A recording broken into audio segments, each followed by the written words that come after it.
పిల్లల్ని మార్చి నమ్మిన దంపతుల్ని ఏమార్చి చైల్డ్ ట్రాఫికింగ్కు పాల్పడ్డ సృష్టికర్తలు ఎట్టకేలకు నేరం ఒప్పుకున్నారు. అవును, సరోగసి పేరుతో పచ్చి మోసానికి పాల్పడ్డాం, దగా చేశాం, డాక్టర్ల వేషంలో దందాలు చేశామని లెంపలేసుకున్నారు. నిజంగా సృష్టి ఫెర్టిలిటీ అక్రమాల కేసు దర్యాప్తులో ఇది ఒక కీలక పరిణామం అని చెప్పాలి. సంతాన సాఫల్యం ముసుగులో అడ్డగోలు సంపాదనకు తెగించిన సృష్టి ఫెర్టిలిటీ సెంటర్ కథ క్లైమాక్స్కు చేరింది. గత వారంలో అరెస్ట్ అయిన డాక్టర్ నమ్రత కస్టడీ కంప్లీట్ అవ్వడంతో ఆమెను చెంచల్గూడ జైలుకి తరలించారు ఊచలు లెక్కబెట్టడానికి. సో ఇదిలా ఉంటే 4 రోజుల కస్టడీలో సృష్టి గ్యాంగ్ నుంచి చాలా కీలకమైన సమాచారం రాబట్టారు పోలీసులు. డాక్టర్ నమ్రత, విశాఖ సృష్టి కేంద్రం మేనేజర్ కళ్యాణి, ఏజెంట్గా వ్యవహరించిన సంతోషి, సో ముగ్గురిని నార్త్ జోన్ ఆఫీస్లో ఒకే చోట ముగ్గురిని కలిసి ప్రశ్నించారు పోలీసులు.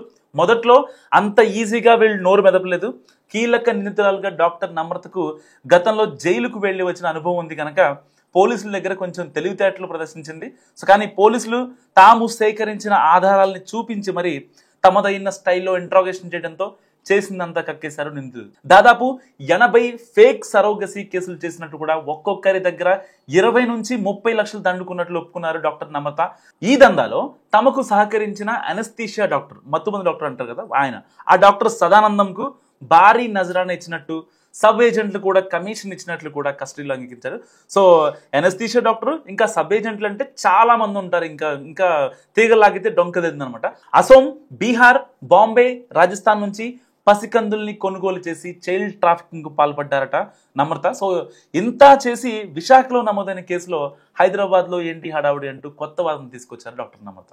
సో ఆవిడకి మాత్రం తెలియదు కాదు, సంతానం లేమితో బాధపడుతూ ఐవీఎఫ్ కోసం వచ్చిన వారిని మాయ మాటలతో సరోగస్కి ఒప్పించి లక్షల్లో డబ్బు దండుకోవడం సృష్టి మ్యాజిక్లో ఫస్ట్ స్టెప్. సో గ్రామీణ ప్రాంతాల్లో మెడికల్ క్యాంపులు పెట్టి ఏజెంట్ల సహకారంతో పేద మహిళల్ని ఉచ్చులోకి దింపడం సెకండ్ స్టెప్. విశాఖ, విజయవాడకు తరలించి వారికి పుట్టిన చిన్నారులను సరోగసీ పేరుతో వేరే దంపతులు కట్టబెట్టడం, ఇది 3వ స్టెప్. సో మీరిచ్చిన బిడ్డ తమ బిడ్డ కాదని ఎవరైనా ఎదురు తిరిగితే బెదిరించి భయపెట్టడం ఏజెంట్ కళ్యాణి డ్యూటీ అట.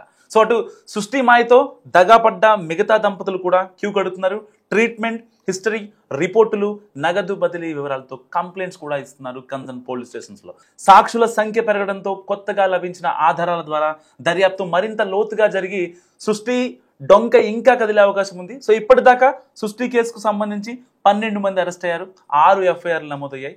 సూత్రధారి, ప్రధాన పాత్రధారి డాక్టర్ నమ్రత చెంచల్గూడ జైల్లో ఊచలు లెక్క పెడుతున్నారు. సో కస్టడీలో ఉన్న మిగతా నిందితులు కళ్యాణి కావచ్చు, ధనశ్రీ, సంతోషి విచారణ ఇవాళ్టితో ముగుస్తుంది. మొత్తానికి అమూల్యమైన మాతృత్వంతో చెలగాట వాడిన సృష్టికర్తలకు సినిమా కనిపిస్తుంది ఇప్పుడు. సో డాక్టర్ నమ్రత అరాచకం గురించి మీరేమనుకుంటున్నారో కామెంట్ రూపంలో చెప్పండి.